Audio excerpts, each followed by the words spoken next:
इसका नाम सुंदर पड़ा। लेकिन कुछ विद्वान ये भी कहते हैं कि नहीं, सिंधु तीर एक भूधर सुंदर और कौतुक कूदी चढ़े उतार। हनुमान जी जब अपनी यात्रा चालू करते हैं यहाँ से माता जानकी के पास पहुँचने के लिए, वो सुंदर नामक पर्वत से ही और माता जानकी के पास जाने के लिए छलांग लगाते हैं। देखिए, जब जाने की बारी है तो जामवंत जी सबसे पूछ रहे हैं, तो ये बताओ, ये 7 योजन यानी 100 योजन का समुद्र है, इसको पार करके कौन जाएगा सीता जी की सुध कर लेने के लिए?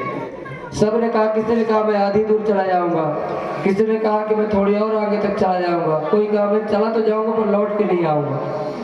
जामवंत जी कह रहे हैं कि अगर चले जाओगे लौट के नहीं आओगे तो फायदा क्या रहेगा? तब ढूंढने लगे कि हनुमान जी एक जगह बैठ करके पत्थर के ऊपर भगवान के नाम का गुणगान कर रहे हैं। जामवंत जी कहते हैं, हनुमान जी आप साथ क्यों बैठे? तो बोले, महाराज मैं क्या करूं, क्या आदेश है मेरे लिए?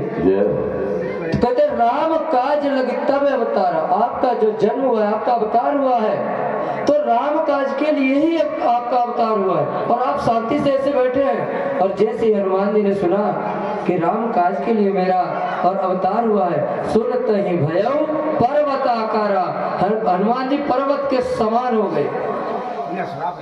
जामवंत जी कहते नहीं भैया, इस तरह से स्वरूप बनाने का भी समय नहीं आया है, इसलिए आप जो है ना कभी छोटे ही रहो। जामवंत जी से हनुमान जी पूछते हैं, जामवंत मैं पूछो तो ही उचित सिखावन दीजो, मुझे क्या करना चाहिए, मैं क्या करूं जा करके? कहो तो रावण को और उसके सेना सहित पूरी लंका नगरी को उठा के ले आओ यहाँ। कहो तो इस खारे समुद्र को और सुखा दो। कहो तो माता जानकी को और मैं ऐसे अपने कंधे हाथों पर कंधे पर बिठा करके लेके चला आऊंगा, आप जो कहो।